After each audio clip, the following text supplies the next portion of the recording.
maybe.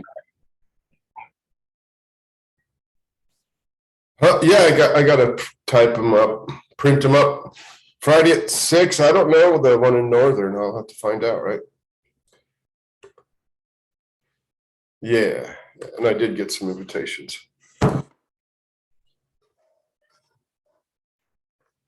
Cool. Yeah. All right. Well, I'm in Amarillo. Keep hoping I'll get ahead financially so we can spend a few days, but so far I haven't.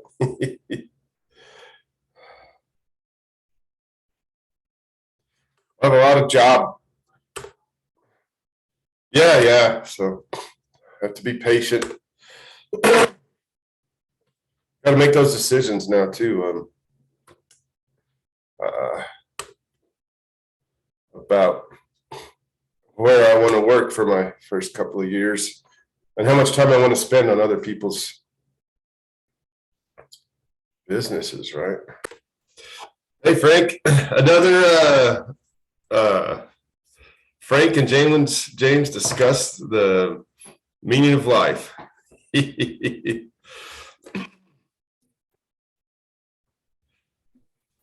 And I can see I get to talk this time because your sound is off. So that's not a good thing. Darn it. I'm a captain of audience. You can't hear me? I can hear you now, yeah. That's Okay, we can't have a conversation if I can't talk. But then I get to do all the talking, so it'll be great. Hey,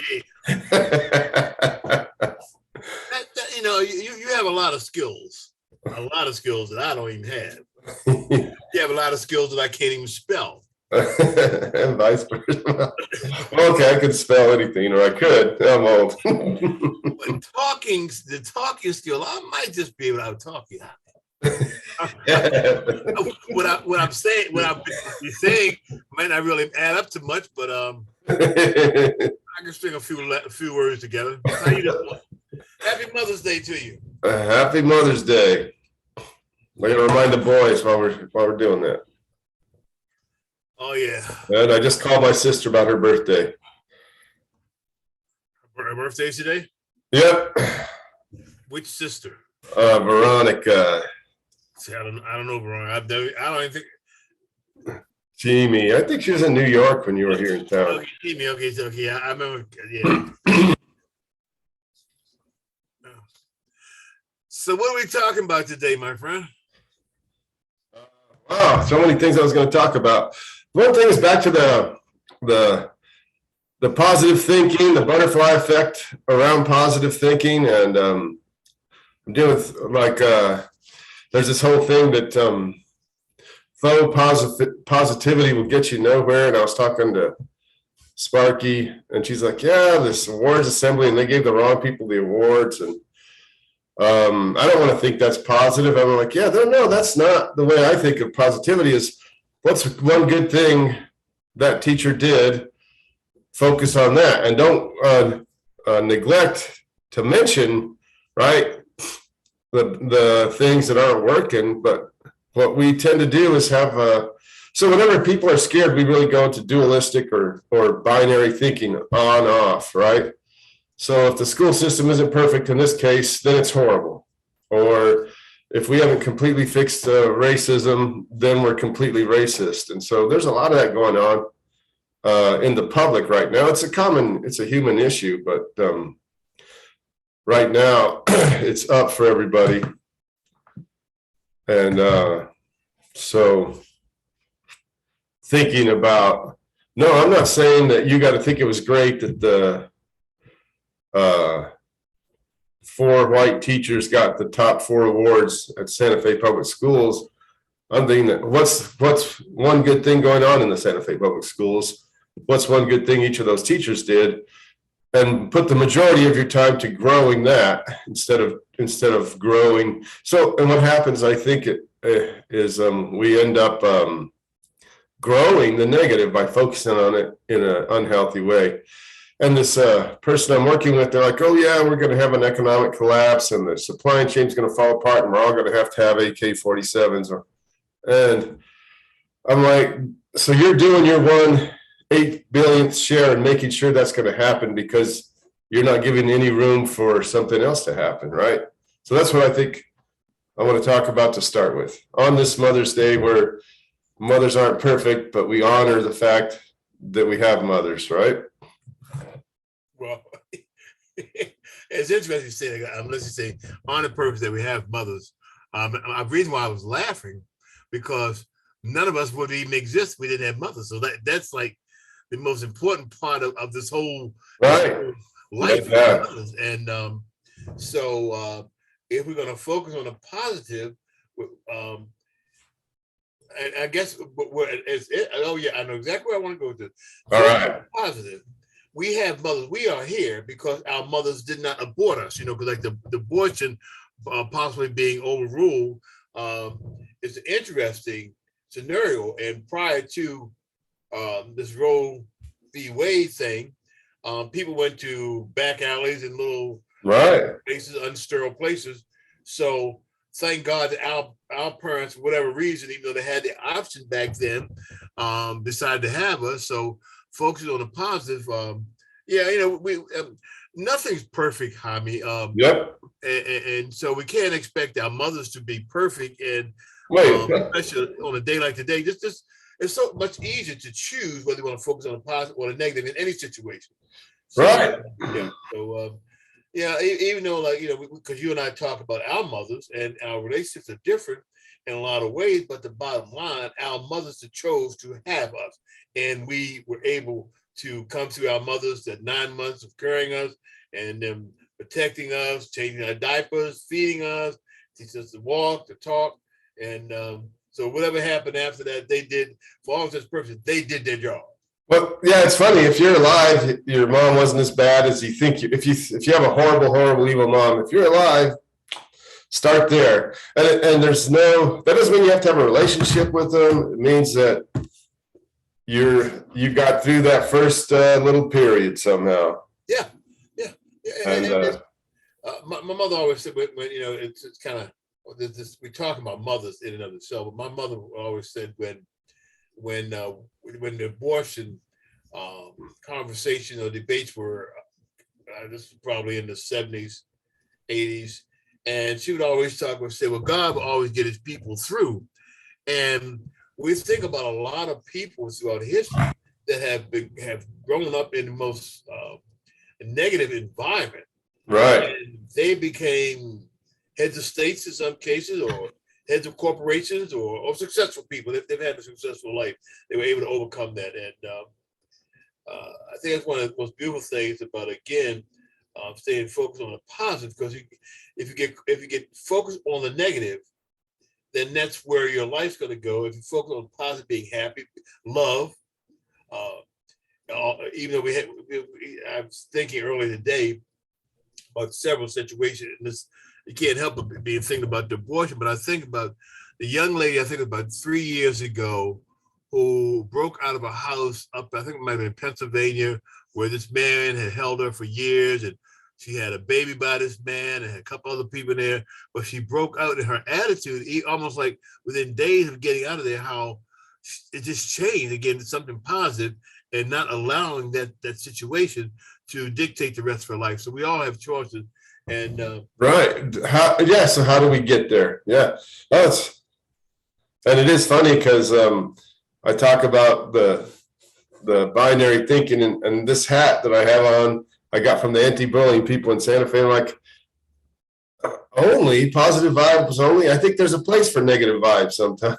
So I want to take the only off. Positive vibes. And Sparky then said, "Oh, I'll make you one. It says positive vibes when possible." And the same with, if you can say, yeah, man, this parent, this family member, this country, this school did the best they could. And I'm doing the best I can. And it's full of nuance and gray and all kinds of colors. And get away from, well, mothers are perfect or mothers are evil, because my mom didn't do a good job. Oh, so I was talking too about, so the Diagnostics and Statistics Manual of Mental Disorders did decide that grieving that affects your ability to care for your family or to work or to be in the world now after a year is a disorder. And a lot of people are very upset with that. And I'm like, nah, and I've always been like, especially if you have kids or other loved ones and all you do is talk about the dead person, that's harmful.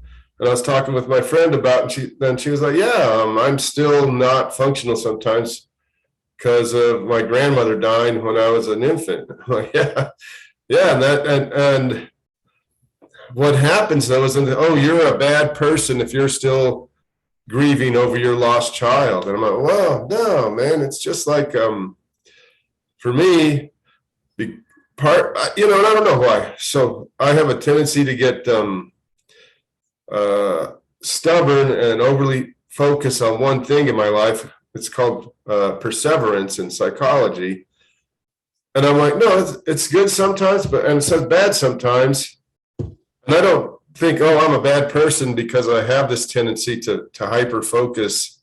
I just accept that I want to make, if possible, make that tendency more useful and less harmful to me, and not say, oh, if I'm okay, that means I no longer perseverate on things. If I'm okay and I have this tendency, I'm okay and I'm still grief stricken over losing my home. Or in my friend's case, I'm okay and I'm still grief stricken over losing my grandmother. Or the other person I'm talking to, I'm okay and I'm still not functional in these areas around the death of my child. And so I'm trying to step into that really strongly, of that self-acceptance without complacency, right? I don't have to be perfect to be me, or to be okay, to be. I told Martha years ago, I said, we're perfectly imperfect. I'm not perfect. I'm not saying I'm perfect. And I'm not saying you're perfect. I'm saying we're perfectly imperfect. So that's my little, what do you call it? Soapbox for Mother's Day. When we're talking, Jaime, I mean, one thing that I enjoy our conversations because they stimulate me in so many different ways. But when I belong to an organization, IBI, Income Builders International, where we would meet in California, and they would have an exercise where two people like you and I sitting across the table with each other, and you're looking at us and say, "Who are you?" And only recently did I realize I've never known who I almost say never. I've never consciously had given value or been able to really articulate who I am. Now you're wrong. Well, I'm a man, I'm a black man, right? But who are you? I mean, who are you? And that is something that I think that each and every one of us need to take some time out. And right. Who are we? I mean, right. I've gotten to a place now. I consider myself a child of the universe. So yes. when I since I've got to that place, and then I'm able, all the other labels that I put on myself prior to that point really kind of pigeonholed me, because right. I don't want to be identified. I love Morgan Freeman. Morgan Freeman doesn't like being really identified being a black man, right? But he's a proud black man. He wants to be identified as a man. And even that, what difference does it make? I mean, I think when we get into these little labels, right, that's the thing that hurts us. When we're free from all of this earthly stuff, we really look at that we are a composite of all the universal elements. We are as we are. Right. Yeah. Yeah.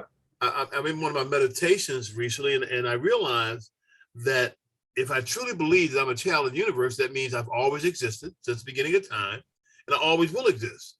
Yeah. And in that mindset, whatever lacking that may have been lacking in my life from my mother or my father, right, it's not their responsibility, because now they did their part as a kid, as a child. They got me on my feet, they got me thinking. Okay, so now, Frank, you become who you are, and if you just right. and a lot of times I think what a lot of us do, we allow the I guess the community or that we live in dictate who we are, and again, we limit ourselves because I mean, we in you and in me, we have all the answers, all the secrets to the universe, everything. But again, I like your positive vibes only, and I say why I like it because we have to choose, just like in the universe, there's protons and neutrons, positive, negative, right, wrong, day and night. Right. So if we choose positive vibes only, then that's what we are cultivating within ourselves. The negative still out there, but we're not allowing the negatives in. Right. And the negatives basically gives us it's the opposite, like two sides of a coin. Right. One doesn't devalue the other side, but they work together. So, right. But you can't be on both sides at the same time. I love that part. Right. So, and that's not negating. I feel sad because Sarah's gone. I feel sad because my mom is gone. No, I don't need to negate that. I just don't need to live in that dysfunctional part of it. And I don't need to say I never get mad. I just say, yeah, I don't need to live there and then act on it. So I don't, right? I'm not, and we're here in this human body for a short period of time, what is 7 years. So to fully experience it with the sadness, with the anger, with the love, with the hatred, and go, yeah, what am I gonna? There's a Buddhist metaphor of, so every thought is a seed, and the seed comes into your mind, and you look at it and decide to water it, and it grows, or you put it back on the shelf where it came from. And so positive vibes only in your thing would be like, yeah, so I should be mad at my brothers in my case. Why? Okay, put that back. A lot of positive things came out of me moving. Oh yeah, I'll grow that one. And there's a lot of, well, like I was saying about in this apocalyptic vision, I'm like, I think that we do have a societal tree or tree of life, right? And so every time you go around thinking and justifying and saying, yeah, the world's going to end and all humans are going to die and it's our fault because we're evil, I think you increase the probability of that. And on a small level, right? Like went to a restaurant this morning, harassed waitress. I could have easily triggered upsetness in that person by being rude or condescending. And I could easily trigger some gratitude for life by having true connection with them. So, of course, we know what I choose. But you see all the time people go into a store or a government office with a chip on their shoulder. Well, you're going to treat me bad. And human nature, right? If you go out in the woods thinking I'm going to get lost and nature's dangerous, yeah, something bad's going to happen. Yeah. So positive vibes only. And it's funny because then my friend's like, well, I didn't ask to be raped. I'm like, no, positive thinking doesn't make bad things disappear. But negative thinking does make good things disappear. Does that make sense? Like you and I talk about the opportunities that we've passed up, not just because they weren't good for us, but because you or I had a negative self-image or a negative view of that situation that wasn't real. So we didn't jump on it. And then again, it's like, yeah, so now we have another opportunity maybe coming down the road. Let's not avoid that. But it is true, right? That negative self-talk or the negative thought about a situation can really make you avoid good things. It's interesting, Jaime. I think, first of all, our chats are too short because even when you're talking about this, I mean, I can see where I can go in a lot of places. I've never been a person, only in recent years, have I really been able to see a lot of my shortcomings. Right. And whether or not me not being able to identify them or see or labeling them as shortcomings, I just continued to survive. I mean, when I came to New Mexico, although I had kind of an introduction there, I came not knowing anyone in New Mexico, especially Santa Fe. When I look back on my life, and I said, look back in the moment, I missed a lot of opportunities. Well, I look back and I see a lot of missed opportunities. Now, right, a lot of missed opportunities. Yeah, so but they were missed then, but now because I can see the value in those opportunities, then I can still profit from those opportunities. Yeah. And because I'm looking for the positive. I mean, I don't want to look at the negative. I don't like negativity. I don't. And similar to you saying, I live, you know where I live. I live in the middle of probably the last place in the world. I mean, a lot of friends I know, a lot of my high school friends, white friends who know about West Virginia, and they say, "Man, you're in West Virginia. I've been here 18 years, and I feel safe here because I know basic attitude of the people around me. When I ride out my neighborhood, I see my neighbors, I wave and I keep on going. My wife and I don't have. I mean, I respect them, and I demand respect in return based on the way that I treat them. Right, so right. I don't get into even when I lost my fish, and I think the fish could have very well been taken by koi fish, right, by a wild animal. But in my mind, because of where I live, I do believe that probably it was taken by a human being. I can't prove it. Right. It's interesting. That was 2 years ago. Just today, when you were calling a few minutes ago, we were on the phone with my stepson. And I hate saying my stepson, but he is. Right. Now his biological son. And he's coming by and putting all his security cameras and stuff in this Wednesday. And, yeah. If he gets in this Wednesday, he's been coming for the last couple of months, but he's got other stuff going on. So he called today on Mother's Day and told his mother he's coming out this Wednesday. Yeah. But I don't really worry about the that security, because I cannot live in my home and sleep at night being paranoid and worried about somebody knocking the door down and coming in. I believe that if I'm in a positive state of mind, that first of all, that would never happen. Right. And if that did happen, that if I'm in a positive state of mind, when they come in the door, if they don't come in guns blazing, and that I'll still be able to minimize whatever right. was on their mind. And so I think when we focus on being positive, that in and of itself can change the atmosphere of any situation that we're in. Right. So I don't like focusing on the negative. You know, right. Let's do that. It's interesting because my thing is focusing on the negative pretty much guarantees making the atmosphere worse. Oh, yeah. If you were an indigenous American, no matter what you did, your family was going to be killed and you're going to be run off your lands.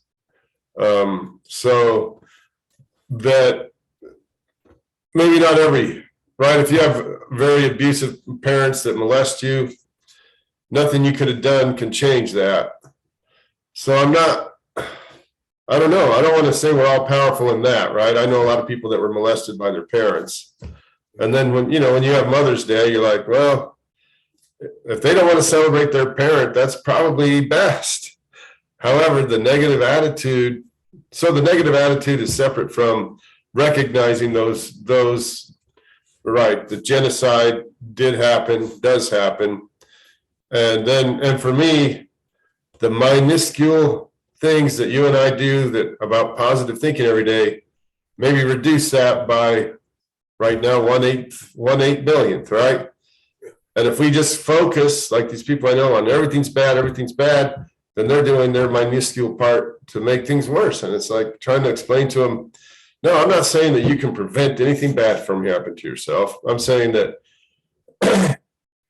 you can stop contributing to that, right? That's what I really, you can. Don't fuel it. Don't add any fuel to it. I mean, right. Yeah. Right. Yeah. And then, but there's a whole group, right? If I don't assume that the world's going to end and I need to have an AK-47 to survive 2 more years, then I'm going to die. And I'm like, you're going to die anyway. Think about that first. How do you want to live? And do you really want to live in paranoia? Of course, then if they really like that state of, if they're addicted to paranoia, I don't know. What do you tell somebody? Because I think they are having a negative effect on the whole world. So I don't know, and people say to each his own. Yeah, but we live in a world of connectivity. We don't live in isolation. And that's one of the things, this movement towards, oh, the world's not real. You're all imaginary and I'm the only real person. And then they feel justified in acting poorly. And I'm like, that's pretty strange thing to do. But so the toxic positivity part is that, oh, if I just think good thoughts, nothing bad will ever happen. And then either they're like, oh, the world betrayed me, or I'm a bad person because I must have thought bad things, and that's why I got raped, or that's why I lost that job, or that's why whatever. And it's like, no, stuff happens, man. What's your attitude about it? Then it's oh, if you're not outraged, you're not paying attention. I'm like, yeah, but if you stay in an emotional state of outrage, you lose empathy. You start becoming judgmental and separatist, and you start thinking, oh, those people aren't human, so we can do whatever we want to them. So I'll be quiet for a minute now. Like I said, this is a good subject for both of us in our shopping on. Right. When we have the choice of all the creation that I know about that's known to man today, and the human being is the only creature created that has free will. And I think, like we talk about positive and negative, I've chosen to live in the light. I choose light. And probably I get more upset with myself when, for whatever reason, that I show up in a negative character. If I respond, if I allow a situation, circumstance, or person to cause me to act outside of the person I desire to be. Now, both of those behaviors are in us. I think of Darth Vader, who once lived in the light, then he crossed over to the dark side. We all have that choice. Right. And I hope and pray that I'm never come to that crossroad that I would cross over to the dark side. Right. It's not a place that I want to be. Yep. I sent out to a friend of mine, Yvette, you met her, some tulips. I got a little tulip garden going on this year. I think I've been. All right. And I mean, to the average person, so what?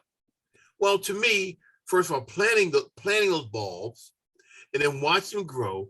And even though only half of them grew up, I still have my tulips. I've got a garden full of tulips this year that I planted. That's there for me. They're very pleasing to my eyes. I look out my window. I can see it from my bedroom. I look out every morning, and it's fun. So, in that, we do the same thing in our life. Yeah. We sow what we want. When you sow your sunflower seed, you don't expect to get lollylocks or tulips. So that's great. Yeah. So that's life. I mean, I think we plant. We choose what we want. I want to be. My mother always had a saying about, when you leave from somewhere, you should be able to always leave in a manner to come back. And if our relationship some 20 years ago was not in a positive place, you and I would not be talking. Right, that's true. I got an interesting little email from our mutual friend, Mr. Hageman. Oh, yeah. And I kind of, he was saying something about, what was it? I forget it. Oh, it was talking about respect. And it was an interesting response. And he said, wish he had known about this respect when he was 12. Yeah, I saw that on Facebook. So he sent you a private one, huh? Yeah, well, yeah, he sent me one, and he said, because my response to him, because he said something, he alluded to something happened when he was 12. I said, I would love to hear that. I said, we haven't talked in a long time. He said, call me. So I would love to hear about that, because you and I, you, Tom, and I, we are all different characters. We're different. Yeah. And it's interesting that even through the difference that we have, we still have mutual respect for one another. Yeah. And I think that's the bottom line, because we have respect for ourselves first.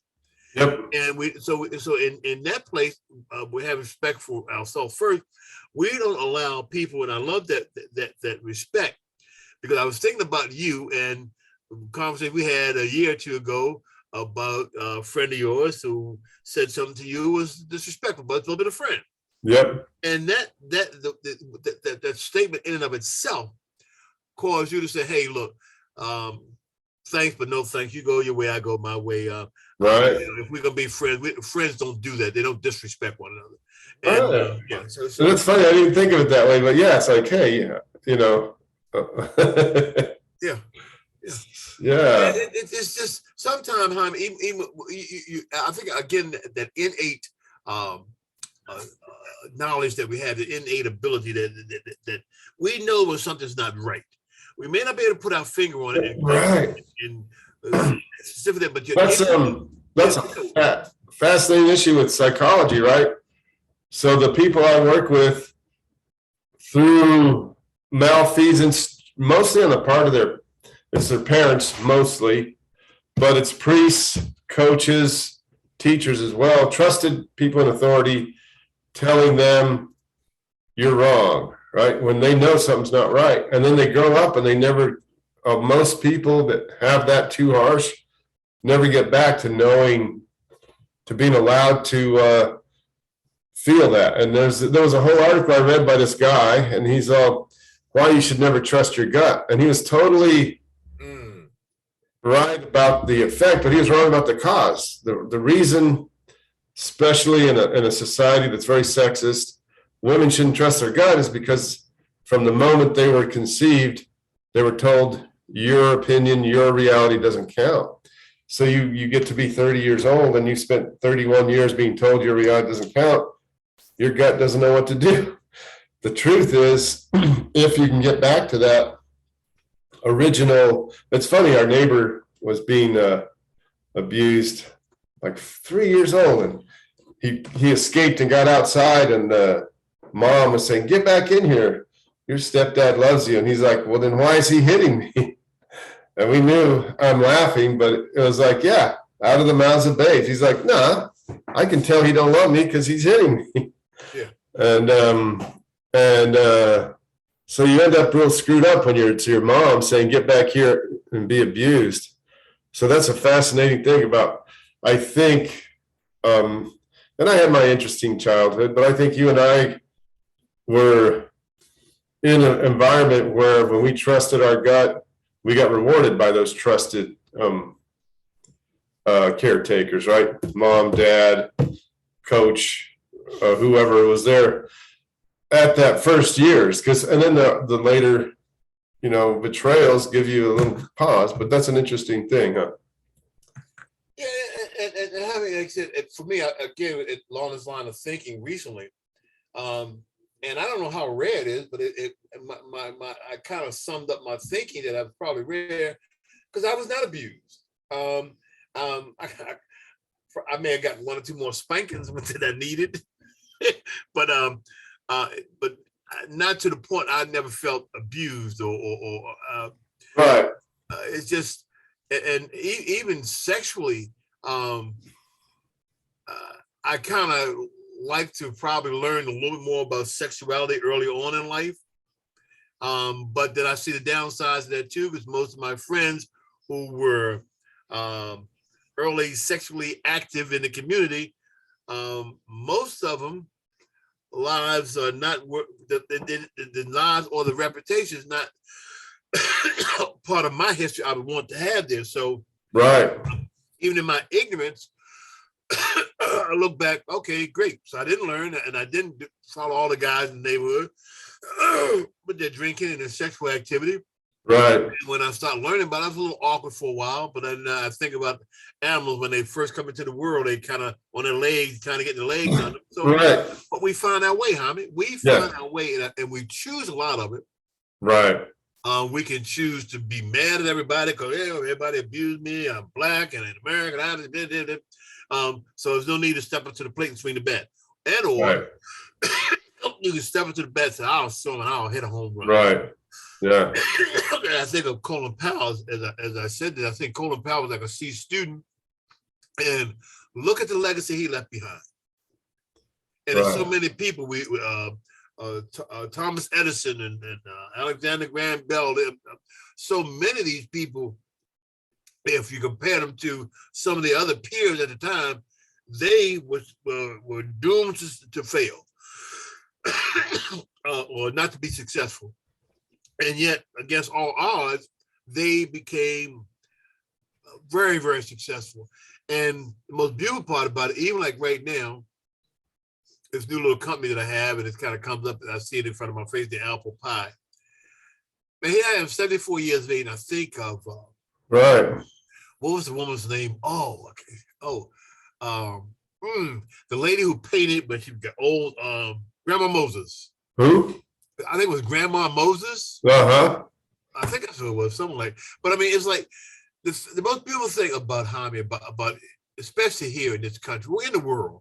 If you wake on any morning that you wake up, man, life can change. Yesterday does not necessarily dictate what's going to happen today, and we got to wake up and we got to feel that anticipation all the time. That in the next moment things can change. Your dreams can come true. You walk around a corner. Right. Well, yeah, that's awesome because I'm from my experience working at the residential treatment center for people with drug problems or trauma so great that they have to go to residential treatment.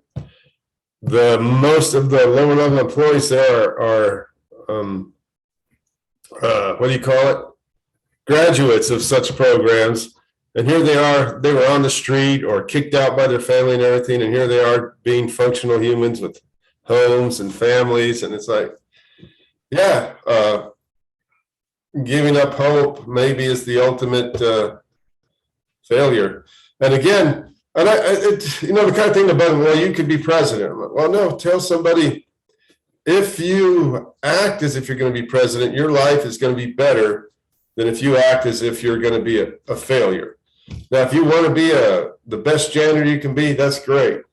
And it's not that you can be president, it's that if you just sit around being, well, I'm not smart enough or this society's unjust, you really make that even more real than it is, right? And you look at Morgan Freeman or I just looked up Grandma Moses, started her painting career at 78. Mm-hmm. And then there's Mother Jones, who started her activism in her mid-40s, was just so, and this is where I don't like the toxic positive. Oh, isn't it great that person doesn't have any legs? No.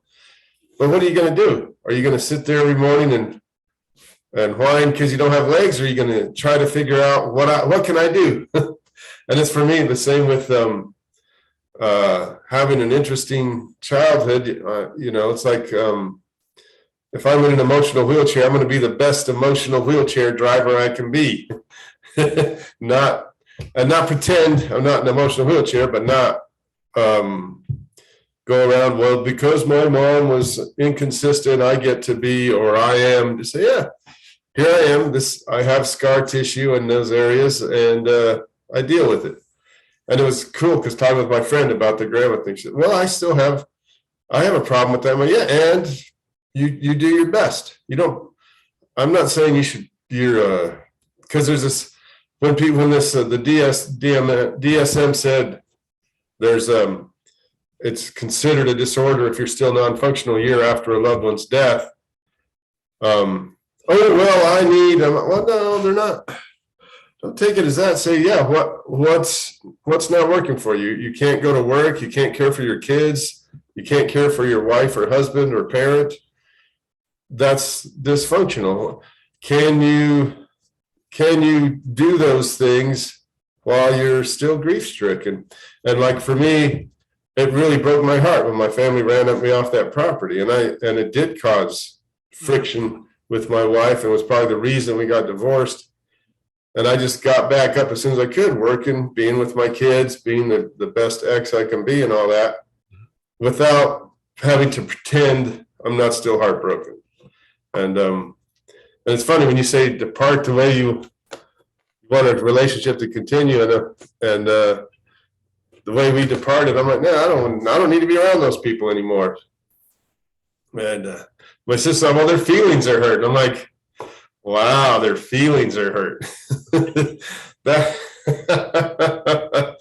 get over your damn hurt feelings. And they're like, you got to get over being kicked off the property and all that. I'm like, dude, you're still complaining about the way our mom raised us. And then it's like justification. I'm like, yeah, that hypocrisy of, well, you got to get over it, but I'm not getting over it. And I got my little feelings hurt because you said mean things. Well, maybe that's your problem.